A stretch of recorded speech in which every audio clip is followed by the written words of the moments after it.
കൂട്ടുകാരന്റെ വീട്ടില് പെരുന്നാളിനൊക്കെ പോയി തിരിച്ചു വന്നപ്പോഴാട്ടോ ഒരു തോന്നല് മീൻ പിടിക്കാൻ പോയാലോ, ലീവ് അല്ലേന്ന് ആലോചിച്ചത്. ഇപ്പൊ തന്നെ പറമ്പിലോട്ട് വിട്ടു കേട്ടോ. രണ്ട് കള കളിച്ചു, അത്യാവശ്യം മണ്ണിര കിട്ടിയിട്ട് നമുക്ക്. മണ്ണിരയൊക്കെ ചെറിയ മണ്ണിര കേട്ടോ, കാരണം മഴ അത്ര സ്ട്രോങ് ആയിട്ട് നമുക്ക് കിട്ടിയിട്ടില്ല.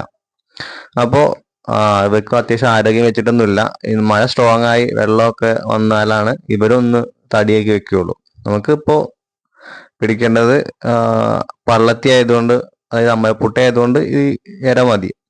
അങ്ങനെ നമുക്ക് ആവശ്യത്തിനുള്ള മണ്ണിരയൊക്കെ നമ്മൾ എടുത്തു നമ്മൾ നേരെ പുഴയിലോട്ട് പോകട്ടോ. പുഴയിലെത്തി നമുക്ക് ക്യാമറ പിടിക്കാനൊന്നും ആളില്ല. അപ്പൊ നമ്മൾ നേരെ ക്യാമറ അവിടെ വെച്ചു കിട്ടോ. എന്നിട്ട് ആദ്യത്തെ ഇര കോർക്കുകയാണ്. നമുക്ക് ഇര കോർത്ത് ഇട്ടപ്പ തന്നെ ഒരു മീൻ കിട്ടിയിട്ടോ ഫസ്റ്റത്തത്. അതിപ്പോ നമുക്ക് കാണാം. അതിൽ ഒരു ഉടായിപ്പും ഇല്ല കേട്ടോ. ചില ആൾക്കാർ കാണുമ്പോൾ വിചാരിക്കും ഇത് ഉള്ളത് തന്നെയാണെന്ന് വിചാരിക്കും. നമുക്ക് ഇട്ട സെക്കൻഡ് തന്നെ മീൻ കിട്ടിയിട്ടോ. കാരണം പുഴയിൽ അത്യാവശ്യം മീനുണ്ട് ഇപ്പോൾ. അതുകൊണ്ട് തന്നെ അവര് വിശന്ന് വരഞ്ഞിരിക്കുകയാണ്. ഇര എന്തെങ്കിലും കിട്ടിക്കഴിഞ്ഞാൽ തിന്നാനുള്ള മൂഡിലാണ് അവര്. ഇത് ഞാൻ ഇര കോർത്ത് ഒന്നും കൂടെ കാണിക്കുന്നുണ്ട് കേട്ടോ, ഇര ആ ചുണ്ടലുമെന്നുള്ളത്. എന്നിട്ട് നേരെ വെള്ളത്തിലോട്ട് ഇട്ടതും ഇട്ട സെക്കൻഡ്, ഒന്നോ രണ്ടോ സെക്കൻഡിന് ശേഷം അവരെന്ത് ചെയ്തു, മീനിൽ പിടിക്കുന്നുണ്ട്. നോക്കിക്കോട്ടോ. ഇട്ട് ഒന്നോ രണ്ടോ സെക്കൻഡ് കഴിയുമ്പോഴത്തേക്കും മീൻ കൊത്തിട്ടോ. അടിപൊളി ഒരു പള്ളത്തിട്ടോ. ഇവിടെ ആ പൂട്ടാന്നാണ് പറയാ, പള്ളത്തി എന്നാണ് ഏറെക്കുറെ ആൾക്കാരൊക്കെ പറയാം. ഏതായാലും നല്ല ടേസ്റ്റ് ഉള്ള മീനാട്ടത്, വറക്കാനൊക്കെ പറ്റിയ മീനാണ്.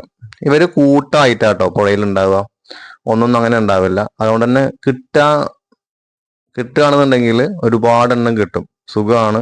പെട്ടെന്ന് പെട്ടെന്ന് അവർ വന്ന് ചൂണ്ടയിൽ കൊത്തും. അങ്ങനെ എടുക്കുക, ഇര കുറക്കുക, ഒരു വലിയ വലിച്ച കിട്ടും. കാരണം കൂട്ടത്തോടെ വരുന്നോണ്ട് മത്സരിച്ച് കൊത്തും അവര്.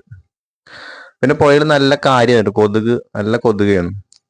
പിന്നെ ഈ പരിപാടിക്ക് അത്യാവശ്യം ക്ഷമ വേണം കേട്ടോ, ചൂണ്ടൽ പരിപാടിക്ക്. അതുണ്ടെങ്കിൽ മാത്രമേ പരിപാടിക്ക് നിന്നാ മതി, നടക്കത്തുള്ളൂ. ഏറെക്കുറെ ആൾക്കാർക്കൊന്നും കഴിയാത്തൊരു പരിപാടിയാണ് ഈ ചൂണ്ടയിടല്. അപ്പൊ നമ്മൾ അടുത്ത ഇര പുറത്തിട്ടോ. നമ്മൾ വീഡിയോ ഓഫാക്കി, അപ്പോഴാണ് അടുത്ത മീൻ കിട്ടിയത്. വീഡിയോ ഓഫാക്കിയ സമയത്താണ് മീൻ കിട്ടിയത്. നമ്മൾ വീഡിയോ ഓണാക്കി. ഇതൊരു ഭംഗിയുള്ള മീനാട്ടോ, പള്ളത്തി തന്നെയാണ്, പക്ഷെ വെറൈറ്റി വേറൊരു ഇത്. അപ്പൊ ആണോ പെണ്ണോ അങ്ങനെയൊക്കെയാണ് നമുക്കറിയില്ല. എന്നാലും നല്ല ഭംഗിയുള്ളൊരു ഒരു സുന്ദരി മീന്. രണ്ടാമത്തെ മീനും കിട്ടി.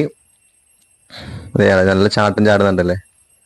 നമുക്ക് ഒരുപാട് മീനൊന്നും കിട്ടിയില്ല, നമുക്ക് വളരെ കുറച്ച് മീനെ കിട്ടുള്ളൂ. കാരണം കൊതുവിന്റെ കടി. ഇതേ അടുത്ത മീൻ കിട്ടിട്ടോ. ഇതൊരു പള്ളത്തിയല്ല, ഇത് വെറൈറ്റി ഒരു മീനാട്ടോ. നമ്മള് ഇവിടെ കൊത്താൻ നമ്മൾ അങ്ങോട്ട് പോയി, അപ്പൊ അവിടെ ഇട്ടപ്പോ തന്നെ കിട്ടി. ഇത് വേറൊരു മീനാണ്, ഇവിടെ ചില്ലുമീൻ എന്നൊക്കെ പറയും. നാലാമത്തെ മീൻ പള്ളത്തി തന്നെ കേട്ടോ. ശരിക്കും ഇത് മൂന്നാമത്തെ മീനായിരുന്നു, വീഡിയോ എഡിറ്റ് ചെയ്തത് മാറിപ്പോയത്, അതാണ് ഞാൻ കാണിക്കുന്നത് 3 എന്നുള്ളത്. അപ്പോ നല്ല കൊതുകായിരുന്നു കേട്ടോ. ട്രൗസർ മാത്രം ഇട്ട് പോയതുകൊണ്ടൊന്നല്ല, നല്ല കടി കിട്ടി. കാലുമലൊക്കെ ഫുള്ള് കടിച്ച പാടേന്നു. അതുകൊണ്ട് നമ്മൾ ഒരുപാട് സമയമൊന്നും പുഴയിൽ നിന്നില്ല, വേഗം തിരിച്ചു പോന്നു. നമുക്ക് കുറച്ച് മീന് നമുക്ക് വീഡിയോ എടുക്കാൻ വേണ്ടിയിട്ട് മാത്രം നമ്മൾ മീൻ പിടിക്കാൻ പോയതാണ്. അല്ലാതെ നമുക്ക് അതുകൊണ്ട് മറ്റു പ്രയോജനങ്ങളൊന്നും ഇല്ലായിരുന്നു. നോക്കോട്ടെ, ഇപ്പൊ നോക്കോ, ഒരു പെട്ടെന്ന് കിട്ടുന്ന ചൂണ്ടല് ഇടുന്നു. ഇട്ട സെക്കൻഡിൽ 1-2 സെക്കൻഡിന് ശേഷം നേരതാ വലിക്കുന്നു പള്ളത്തി.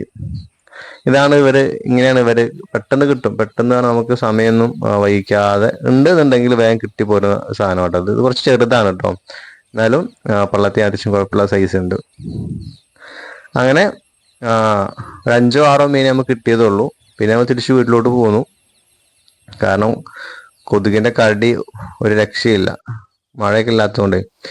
അങ്ങനെ നമുക്ക് കിട്ടിയ മീനുകൾ ഇത്രേ ഉള്ളൂ കേട്ടോ, 5-6 മീനായിട്ടേ ഉള്ളൂ. പക്ഷെ എന്നാലും നമുക്ക് പെട്ടെന്ന് കിട്ടി. നമ്മൾ വന്ന് ഒരു അരമണിക്കൂറുകൾ കിട്ടിയ സാധനമാണത്. ശരിക്കും നിൽക്കണമെന്നുണ്ടെങ്കിൽ ഒരുപാട് മീൻ കിട്ടും കേട്ടോ. അപ്പോൾ പുതിയൊരു വീഡിയോയിൽ കാണുന്നവരെ ബൈ.